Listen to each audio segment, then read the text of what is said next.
next thing is what statistic does. By now, you know that statistic is an indispensable tool for an economist that help him to understand an economic problems.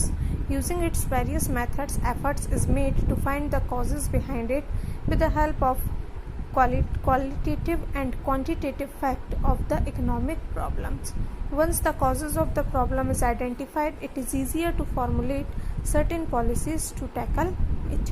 Statistic क्या करता है, एक ये indispensable tool है economics के लिए.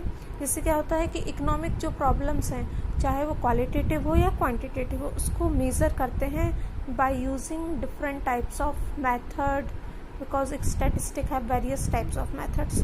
Okay, different methods and efforts to find the causes behind the problem which help us to solve this problem. Okay, or first of all, when the problem is causes of problem is identified, then we do something, put some efforts, some policies to solve these problems.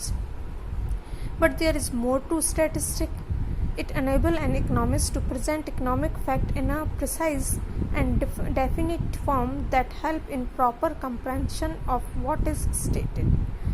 When economics facts are expressed in statistical terms, they become exact. Exact facts are more convincing than vague statement. For instance, saying that with precise figure 310 people died in a certain earthquake in Kashmir is more factual and thus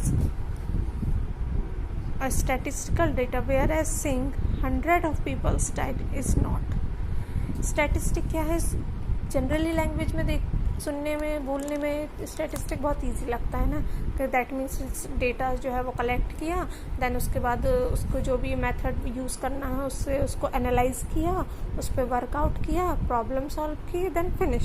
but ऐसा नहीं होता है. Statistic क्या है, data collection करना ही एक बहुत बड़ा काम होता है, बहुत रिस्की काम होता है ना, क्योंकि इकोनॉमिक प्रॉब्लम जो है, इकोनॉमिक फैक्ट जो है, उसको एक्सप्रेस करने के लिए, उसको सॉल्विंग आउट करने के लिए हमको ये ज़रूरी है कि जो हमारा डेटा है वो एग्जैक्ट हो, पूरा एक्यूरेट हो. तो एक्यूरेट डेटा कलेक्ट करना थोड़ा सा अनकन्वेंशनल रहता है. सपोज जैसे यहाँ पर एग्जांपल ये लिया कि हमने जस्ट ये बोला कि अर्थक्वेक की जो है कश्मीर में, उसमें 310 पीपल्स डाइड हुए हैं. ये एक्यूरेट डेटा है, 310 ना. But when we say that hundreds of peoples are died, hundreds of which 100, 200, 300, what numbers. So it is not a proper way to express statistical data. Okay, statistics also help in condensing mass data into a few numerical measures such as mean, variance, etc., about which you will learn later. These numerical measures help to summarize data. For example, it would be impossible for you to remember the income of all the peoples in our data if the number of peoples is very large. Yet one can remember easily a summary figure like the average income that is obtained statistically. In this way, statistics summarize and present a meaningful overall information about the mass of the data.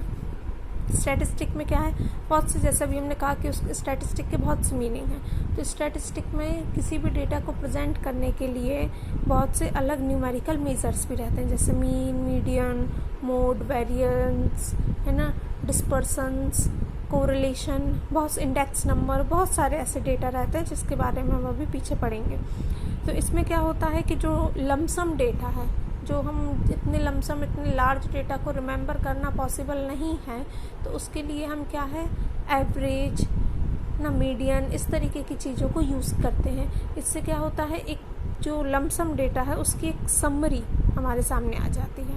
तो summary को या short data को remember करना, उसको याद रखना बहुत easy है. Suppose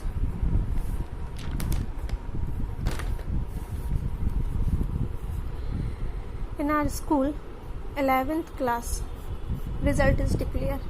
Okay, in 11th class there are so many students, suppose 50 students, so it is not possible to remember all numbers, all subject numbers of 50 students.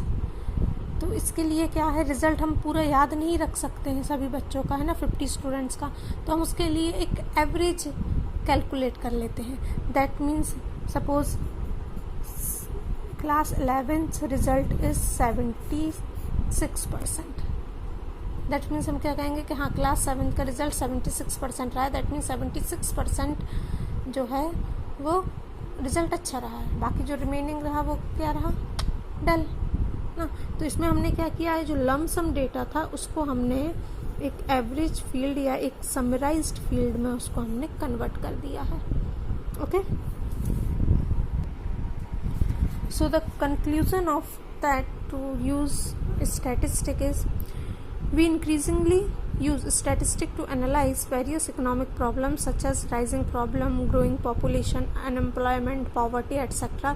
to find measures that can solve such problems. Further, it also helps evaluate the impact of such policies in solving the economic problems. For example, it can be ascertained easily using statistical techniques whether the policy of a family planning is affected in checking the problem of ever growing populations.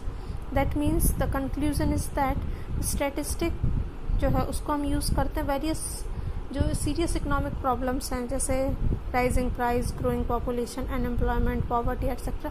इन सबको measure करने के लिए, इन सब की इवॉल्यूट करने के लिए, then उनको एनालाइज करने के लिए, देन उनको सॉल्व करने के लिए जो भी हम पॉलिसीज़ इम्प्लीमेंट कर रहे हैं, जो भी हम एफर्ट्स कर रहे हैं, उन सबको सेटअप करने में जो मेन मेज़र है वो है स्टैटिस्टिक। स्टैटिस्टिक की हेल्प से हम ये सारी चीज़ें बहुत ईजिली कर सकते हैं ना, इसीलिए हम स्टैटिक का यूज़ करते हैं।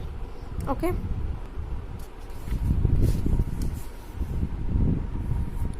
Hope you all are understand all these things. Notes and exercise material is also attached with this video. Learn करिए, पढ़िए और सेफ रहिए। Thank you.